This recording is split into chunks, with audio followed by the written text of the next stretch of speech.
வார்த்தை பேசணும் அப்படின்னு சொன்ன உடனே எனக்கு இது கொஞ்சம் ரொம்ப எனக்கு கஷ்டமா இருக்கும், என்னால பேச முடியாது அப்படின்ற ஒரு யோசனை எனக்குள்ள இருந்துச்சு. ஆனா ஆவியானவர் இன்னைக்கு என்னோட கூட பேசுற வார்த்தையை நான் உங்களோட பகிர்ந்து கொள்றேன். கண்களை மூடி செபிப்போம். என்னை அதிகமா நேசிக்கிற என் தகப்பனே, அப்பா, இந்த நேரத்துல இந்த 6வது வார்த்தையை நான் பேசும்படியான கிருபை என் தேவன் இதை தந்திருக்கிறீங்க. உமக்கு நன்றி அப்பா. என்னுடைய வாயின் வார்த்தைகளும் என்னுடைய இருதயத்தின் தியானமும் உம்முடைய சமூகத்திலே பிரியமுள்ளதா இருக்கட்டும் ஆண்டவரே. இயேசுவின் மூலம் பிதாவே, ஆமென். இந்த 6வது வார்த்தை அப்படின்னு நம்ம பார்த்தோம்னா யோவான் 19:30 பார்க்கிறோம் அப்படின்னா, இயேசு காடியை வாங்கின பின்பு முடிந்தது என்று சொல்லி தலையை சாய்த்து ஆவியை ஒப்பு கொடுத்தார். முடிந்தது அப்படின்னு ஒரு வார்த்தை அங்க சொல்றாரு. என்ன முடிந்தது அப்படின்றத இப்ப நம்ம பாடல்ல நம்ம பாட்டே பாடணும். பரமபிதா தந்த வேலையெல்லாம் செய்து முடித்தார் அவர், பாவ பரிகாரி பரிசுத்த தேவன் எல்லாம் முடிந்தது என்றார். சோ அவங்களுடைய அப்பா, அவருடைய பரமபிதா அவர்கிட்ட கொடுத்த வேலைகளை எல்லாத்தையும் அவர் செய்து முடித்ததுனால அவர் என்ன வார்த்தை அங்க சொல்றாரு அப்படின்னா முடிந்தது சொல்றாரு. இந்த வார்த்தையை அவர் முன்னாலே கூட சொல்லி இருக்கலாம். ஆனா ஏன் இந்த 6வது வார்த்தை முடிந்தது அப்படின்னு சொல்றாருன்னா, அந்த சிலுவையில தொங்கி கொண்டிருக்கிற அந்த நேரத்துல கூட சில விஷயங்கள் அவர் பண்ண வேண்டிய காரியங்கள் இருந்ததுனால அதை முடிக்க அப்படின்றத அவர் தெரிஞ்சதுனாலதான் அந்த 5 வார்த்தைகளையும் பேசிட்டு அவர் எல்லாத்தையும் நம்மளுக்கு குறிப்பிட்டு அப்புறமா எல்லாமே நிறைவா முடிஞ்சிச்சுன்னு நினைச்ச பிறகுதான், அந்த திருப்தி ஏற்பட்ட பிறகுதான் அவர் என்ன சொல்றாருன்னா எல்லாம் முடிந்தது அப்படின்னு சொல்றாரு. சோ இந்த சிலுவை அப்படின்றது ஒரு தண்டனை கருவி அப்படின்னு நம்ம சொல்றோம். அது ஒரு தண்டனை கருவி மட்டும் இல்ல, அது தேவனுடைய அன்பையும் மனுஷருக்கான ரட்சிப்பு திட்டமும் நிறைவேற்றிய ஒரு இடம் தான் அந்த சிலுவை. அந்த சிலுவையில பாத்தீங்கன்னா அந்த கடைசி நொடியில இயேசு கூறிய எல்லா வார்த்தையும் மிகவும் அர்த்தமும் ஆழமுமான ஒரு வார்த்தை. ஒரு வார்த்தை கூட இது இல்ல அப்படின்னு கிடையாது. எல்லாத்துலயும் ஒரு சத்தியம், எல்லாத்துலயும் ஒரு ஆழம் இருக்குது. ஆனா இந்த 6வது வார்த்தை பாத்தீங்கன்னா முடிந்தது அப்படின்ற வார்த்தை ஒரு சாதாரண ஒரு சொல் இல்ல. இது தோல்வியின் குரலும் இல்ல. ஆனா இது என்ன அப்படின்னு பாத்தீங்கன்னா, இது ஒரு வெற்றியின் அறிவிப்பு. ஒரு குழந்தைகிட்ட நம்ம போயிட்டு வீட்டுல நீ ஹோம்ஒர்க் முடிச்சியா படிச்சியா அப்படின்னு நம்ம கேட்கும் பொழுது அது முடிச்சிச்சுன்னா முடிச்சிட்டேன்ற சந்தோஷம் வேற, முடிக்காம அது நின்று திருன்னு முழிக்கிறது வேற. அப்போ முடிந்தது அப்படின்றது ஒரு திருப்தி, ஒரு மனசுக்குள்ள ஒரு ஆறுதல், எல்லாமே நம்ம கடமைகளை நம்ம முடிச்சிட்டோம் அப்படின்ற ஒரு திருப்தியை தான் இங்க முடிந்தது அப்படின்ற வார்த்தை குறிப்பிடுது. இத பாத்தீங்கன்னா கிரேக்க மொழியில டெட்டலஸ்டாய் அப்படின்ற ஒரு வார்த்தை கிரேக்க மொழியில இருந்து தான் இந்த தமிழ் வார்த்தை முடிந்தது அப்படின்ற வார்த்தையை மொழிபெயர்த்து எடுத்திருக்கிறாங்க. அந்த காலத்துல இது ஏன் அந்த வார்த்தையை குறிப்பிட்டாங்க அப்படின்னா, அந்த காலத்துக்கு ஒரு நிலத்தையோ இல்ல ஒரு விலை உயர்ந்த ஒரு பொருளையோ வாங்கும் பொழுது அந்த முழு பணத்தையும் கட்டிட்ட பிறகு அவங்க இந்த வார்த்தையை தான் அவங்க எழுதுவாங்களாம். அந்த கிரேக்க மொழியில எழுதுவாங்க. அந்த வார்த்தை என்ன அப்படின்னு பாத்தீங்கன்னா, இப்போ இந்த காலத்துல நம்ம ஏதாச்சும் ஒண்ணு கட்டினோம்னா நம்மளுக்கு பெய்டு அப்படின்னு போட்டு முழுமையாக கட்டப்பட்டது அப்படின்னு போட்டு ஒரு சீல் போடுவாங்க. சோ அந்த மாதிரி அந்த காலகட்டங்கள்ல இந்த வார்த்தை பயன்படுத்தினாங்க. அந்த வார்த்தையில் இருந்து எடுக்கப்பட்டதுதான் இந்த தமிழ் வார்த்தை முடிந்தது என்பது. சோ இயேசு சிலுவையில அந்த தொங்கின போது கூட அந்த சூழ்நிலையில முடிந்தது அப்படின்னு சொன்னது நம்முடைய பாவ மன்னிப்பிற்கான முழு கிரயத்தையும் நம்மள முழுசா அவர் மீட்டு எடுத்ததுக்கான ஒரு வார்த்தையை நான் முடிச்சிட்டேன், நான் எல்லாருக்காகவும் என்னுடைய ஜீவனையே கொடுத்துட்டேன், உங்களுக்காக உங்க பாவத்திலிருந்து நான் தேவையானவளை நான் செலுத்திட்டேன் அப்படின்னு சொல்லி அந்த வார்த்தை நம்மளுக்கு இந்த நாளில ஞாபகம் ஊட்டுகிறது. சரி, இயேசு ஏன் முடிந்தது அப்படின்னு சொன்னாரு, எதை முடிச்சாரு அவரு அப்படின்னு சொல்லிட்டு நம்ம பார்க்க போறோம். இந்த வார்த்தையை நான் யோசிக்கும் போது, ஏசப்பா நான் பைபிள்ல இருந்து நிறைய எடுக்கணும், ஆனா எனக்கு அந்த அளவுக்கு ஞானம் இல்ல ஆண்டவரே அப்படின்னு நான் சொல்லும் போது ஆண்டவர் ஒரு விஷயத்தை நான் ஏசப்பாட்ட கத்துக்கிட்டேன். என்னன்னா, அவர் சீசர்களோட போகும்போதெல்லாம் ஒரு சத்தியத்தை சொல்லணும்னா ஒரு கதையாதான் ஒரு பேரபிளா அவர் கத்து கொடுத்தாரு, எல்லாத்தையும் புரிஞ்சுக்கிற அளவுக்கு. சோ அந்த மாதிரி ஏசப்பா சிலுவையில முடிந்தது அப்படின்ற வார்த்தைய எப்படி அவர் எதை நிறைவேற்றினாரு, ஏன் முடிந்தது அப்படின்னு சொல்லி அவ்வளவு ரிலாக்ஸா அவர் அந்த நேரத்துல ஃபீல் பண்ணாரு அப்படின்றத இந்த நாளில நம்ம பார்க்க போறோம். முதலாவதாக அவர் எதை நிறைவேற்றினார்? தேவனுடைய திட்டம் நிறைவேற்றினார். அவருடைய திட்டத்தை அவர் என்ன பண்ணார்? நிறைவேற்றி முடித்தார். ஒரு சின்ன கிராமத்துல ஒரு சிற்பி இருந்தான். நான் கதையா சொல்றேன், ஏன்னா கடைசி நேரத்துல எல்லாரும் தூங்கிடுவீங்க, அதனாலதான். ஒரு சின்ன கிராமத்துல ஒரு சிற்பி இருந்தான். அவன் என்ன பண்ணா, ஒரு பெரிய கல்லை எடுத்துட்டு வந்து அந்த கல்லை வந்து ஒரு சிலையா அழகா ஒரு வடிவமா வடிக்கணும் அப்படின்னு சொல்லிட்டு டெய்லி போயிட்டு அந்த கல்லை என்ன பண்ணுவான், சுத்தியால அடிச்சு அடிச்சு அதை வெட்டி வடிவமைச்சுனே இருந்தான். அதை பார்த்து ஒரு சின்ன பையன் என்ன கேட்டான், அவங்க கிட்ட போயிட்டு, ஐயா நீங்க எதுக்கு இந்த கல்லை வந்து இப்படி உடைச்சிட்டே இருக்கிறீங்க, அது கல் தானே, அதை வச்சு நீங்க என்ன பண்ண போறீங்க, எதுக்காக உடைக்கிறீங்க அப்படின்னு கேட்டான்.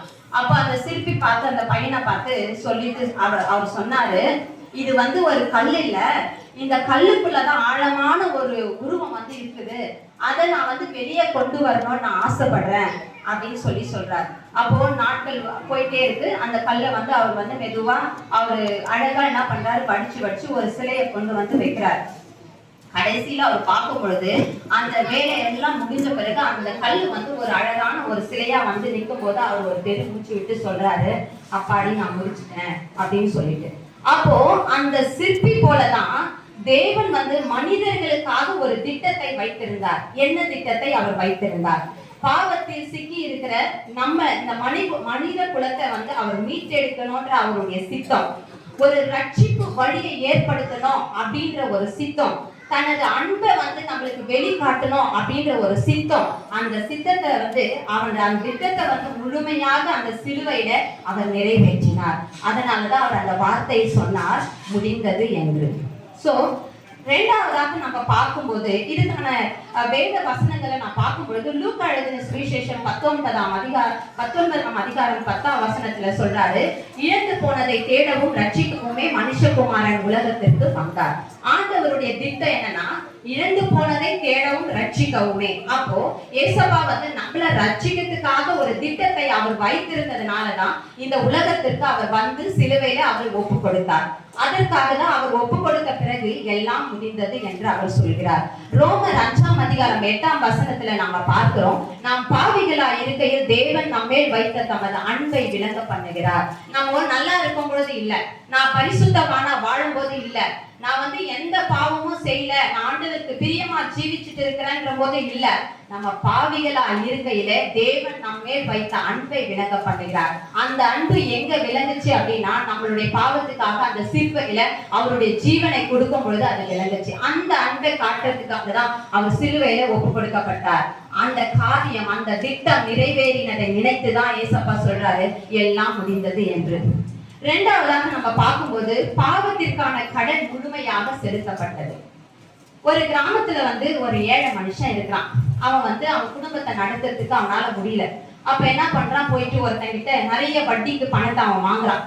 அந்த பணத்தை எப்படியாச்சும் திருப்பி கட்டணும் அப்படின்னு அவன் முயற்சி பண்றான். ஆனா அவனால முடியல. அப்போ ஒரு நாள் அந்த கடன் வாங்கின அந்த ஐயா வந்து சொல்றாரு, நீ வந்து குறிப்பிட்ட நாளுக்குள்ள நீ அந்த பணத்தை நீ திருப்பி செலுத்தல அப்படின்னா நான் உன்னை கொண்டு போய் சிறையில் அடைச்சிடுவேன் அப்படின்னு சொல்றாரு.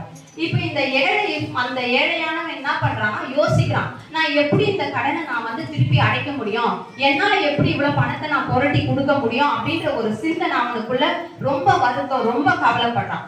அடுத்த நாள் என்ன பண்றான், அந்த பணத்தை கேட்கிறான், அவனால கட்ட முடியல. உடனே அவனை எங்க கொண்டு போறாங்கன்னா நீதிமன்றத்துக்கு கொண்டு போறாங்க. அப்போ நீதிமன்றத்துக்கு கொண்டு போயிட்டு தீர்ப்பு சொல்ற நேரத்துல திடீர்னு ஒருத்தர் வந்து சொல்றாரு, அவருக்கு வந்து தீர்ப்பு நீங்க சொல்லாதீங்க, ஏன்னா அவர் கட்ட வேண்டிய எல்லா பணத்தையும் நான் என்ன பண்ண போறேன், அவருக்காக நான் கட்டி கொடுக்க போறேன் அப்படின்னு சொல்லிட்டு அந்த பணத்தை எல்லாம் அவர் கட்டுறாரு. அப்போ அந்த நீதிபதி என்ன பண்றாருன்னா, அந்த ஆவணத்துல ஒரு முத்திரை போட்டு பெய்ட் இன் ஃபுல், முழுமையாக செலுத்தப்பட்டது அப்படின்னு சொல்லிட்டு அந்த ஏழை மனுஷன் என்ன பண்றாங்க, உடனே விடுதலை செய்யறாங்க. அவன் வந்து அந்த நேரத்துல, அந்த விடுதலையாக்கப்பட்ட அந்த நேரத்துல அவன் கண்களில வருகிற கண்ணீர், அவனுடைய இருதயத்துல ஏற்பட்ட சந்தோஷம், அது வந்து ஒரு சோகம் கூட நம்ம சொல்ல முடியாத மகிழ்ச்சின்னு சொல்லலாம். அது வந்து ஒரு அளவு கடந்த ஒரு சமாதானம் அந்த நேரத்துல அந்த மனுஷனுக்கு ஏற்பட்டுச்சு. அந்த ஏழை மனுஷன் போலதான் நாம கூட இன்னைக்கு எப்படி இருக்குன்னா, பாவத்தின் கடனுக்குள்ளாக நாம சிக்கி இருக்கிறோம்.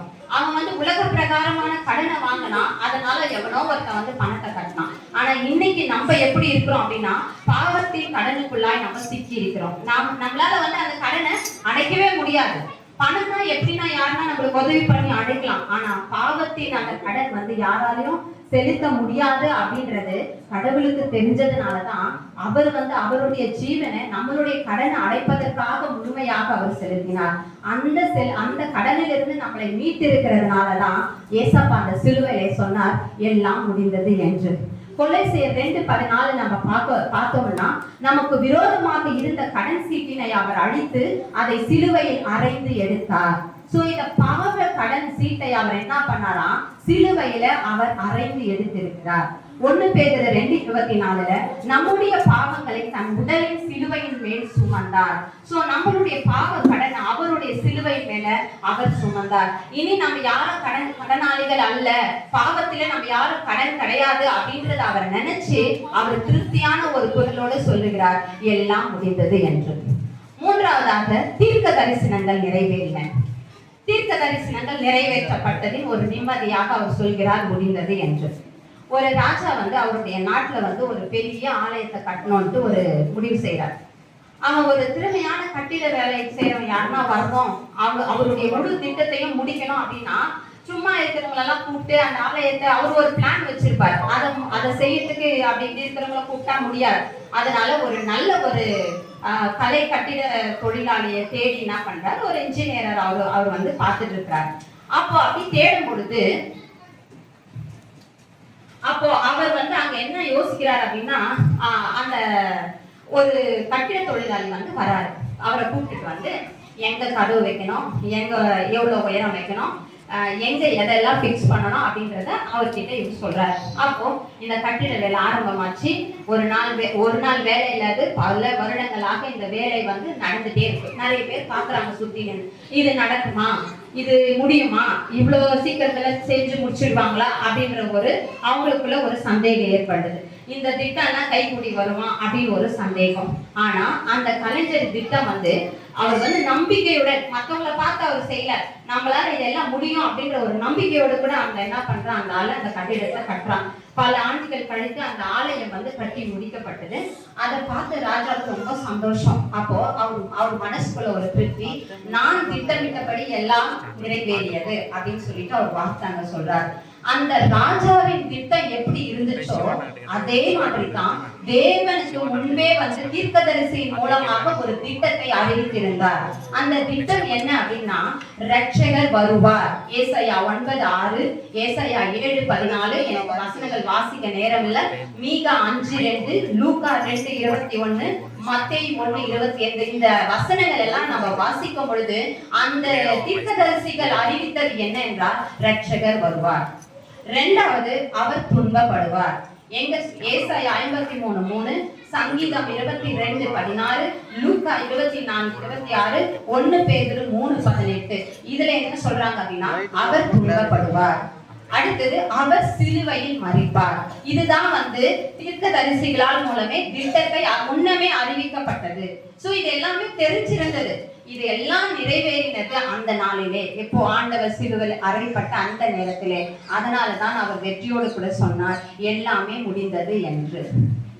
அடுத்தது பாத்தீங்கன்னா, ரட்சிப்பு வழி திறக்கப்பட்டது. இந்த ரட்சிப்பு வழி நம்மளுக்காக திறக்கப்படல அப்படின்னா நம்ம ஏசப்பா கூட என்னைக்குமே நம்ம ஒப்புரவா இருக்கவே முடியாது, அவரோடு கூட சேரவே முடியாது. சோ அந்த ரட்சிப்பு வழி ஆண்டவர் நம்மளுக்காக திறந்திருக்கிறார். ஒரு பெரிய அரண்மனை இருந்துச்சு. அந்த அரண்மனையில அந்த ராஜா உள்ளவே இருப்பாராம். அந்த அரண்மனைக்குள்ள பாத்தீங்கன்னாக்கா உள்ள போறதுக்கு ஒரு பெரிய கதவு மூடியே வச்சிருக்கோம். அப்போ அந்த கதவு மூடப்பட்டிருக்கிறதுனால அந்த ராஜாவை பாக்குறதுக்கு நிறைய பேர் ரொம்ப ஆசைப்பட்டாங்க. அப்போ யாரும் உள்ளவே போக முடியல.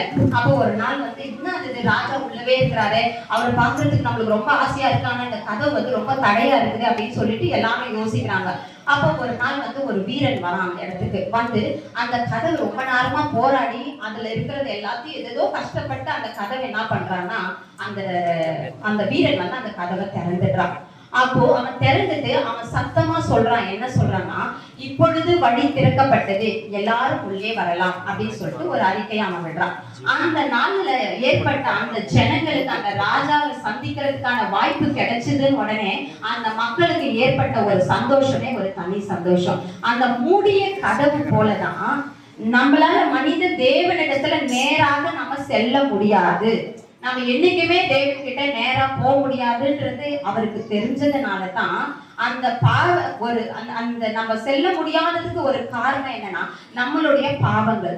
இந்த பாவத்தின் நிமித்தமாக நம்ம யாரும் தேவன் கிட்ட போக முடியாது, டைரக்டா நம்மளுக்கு எந்த கான்டாக்ட் இருக்க முடியாதுன்றத அறிஞ்ச இயேசு, இந்த பாவம் ஒரு தடையாக இருந்தது. ஆனால் இயேசு என்ன பண்ணாரு? சிலுவையில அந்த தடையை நீக்கினார்.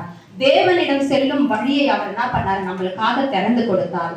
இதை அவர் நம்மளுக்கு ஒரு வழியை அவர் ஆயத்தப்படுத்தி நம்மளுக்கு தேவனை சந்திக்கும்படியாய் உறவாடும்படியான ஒரு வழியை அவர் திறந்து கொடுத்ததுனாலதான் அவர் வெற்றியாக சொன்னார், சிலுவையிலே முடிந்தது என்று.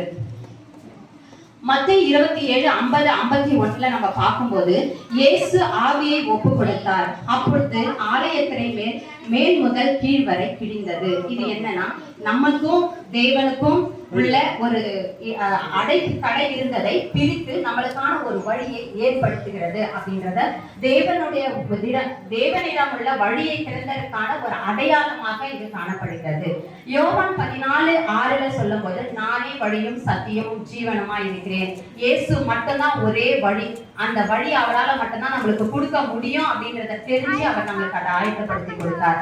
எபேசியர் 2:18 சொல்லுது, இயேசுவின் மூலம் தேவனிடம் அணுகுதல் கிடைத்தது. இயேசுவின் மூலம் தான் நம்மளுக்கு தேவனோடு கூட உறவாடுகிற இந்த பாக்கியம் கிடைத்தது என்பதை அந்த வசனத்துல நம்ம பார்க்கிறோம். சோ ரோமர் 5:1-2 பார்க்கும்போது, இப்பொழுது நாம் தேவனுடைய கிருபைக்குள் நுழைய முடிகிறது. இப்ப வாழ்ந்துட்டு இருக்கிற இந்த கிருபையின் காலம் கூட அவர் ஏற்படுத்தி கொடுத்திருக்கிற அந்த வழிதான் வந்து இன்னைக்கு நம்ம கிருபையோடு கூட வாழ்ந்துட்டு இருக்கிற இந்த காலம். சோ கடவுள் நம்மளுக்கு அந்த வழியை திறந்து கொடுத்து நம்மளை பார்த்து அவர் சிலுவையில சொன்ன வார்த்தை எல்லாம் முடிந்தது என்று. அடுத்து கடைசியாக நான் சொல்லி முடிச்சிடறேன். இது வந்து ஒரு தோல்வியின் வார்த்தை அல்ல, ஒரு வெற்றியின் வார்த்தை. ஒரு ஓட்டப்பந்தய வீரன் வந்து போட்டி நடந்துட்டு இருக்குது. அதுல வந்து ஒருத்தன் ஓடிட்டே இருக்கும் பொழுது அவன் பாதையில தடுத்து கீழே விழுந்துடலாம். அவனால ஐயோ விழுந்துட்டவே அவன் அப்படின்னு யோசிக்கல. அவன் மறுபடியும் எழுந்து முயற்சி பண்றான். அவன் மறுபடியும் ஓட ஆரம்பிக்கிறான். ஆனா அவன் நம்ம தோத்துட்டோமே அப்படின்றதெல்லாம் அவன் நினைக்கல. நான் ஃபர்ஸ்ட் வரனான்னு அவன் நினைக்கல. ஆனா நான் ஓடணும்ன்றத மட்டும்தான் அவன் நினைச்சான். அவன் ஓடுனான். இறுதியில் அவன் லக்க அடைஞ்சான். எல்லாரும் கை தட்டினாங்க. ஏன் தெரியுமா? இதுதான் உண்மையான வெற்றி. சோ ஏசப்பா வந்து சிலுவையில இயேசு இருந்த போது மக்கள் பார்த்து தோல்வி போல தெரிந்தது. எல்லாரும் நினைக்கிறாங்க, இவர் சிலுவையில இவ்வளவு அற்புதம் செஞ்சார், நம்ம எல்லா வார்த்தைகளை பேசும்போது பேசணும், அடிச்சாங்க, கொட்டினாங்க, எல்லாம் பண்ணாங்க, எல்லாரும் சிரிச்சாங்க, கேலி பண்ணாங்க, இது வந்து ஒரு தோல்விதான் இயேசுநாதருக்கு அப்படின்னு கூட நினைச்சாங்க. ஆனா அவர் அடிக்கப்பட்டார், அவர் துன்பப்பட்டார், அவர் சிலுவையில் மரித்தார். எல்லோருக்கும் அது தோல்வி போல தெரிஞ்சிருக்கலாம். ஆனா உண்மையில் அவர் பாவத்தை ஜெயித்தார், சாத்தானை ஜெயித்தார், மரணத்தை ஜெயித்தார். அதனால் தான் அவர் சொன்னார் முடிந்தது என்று.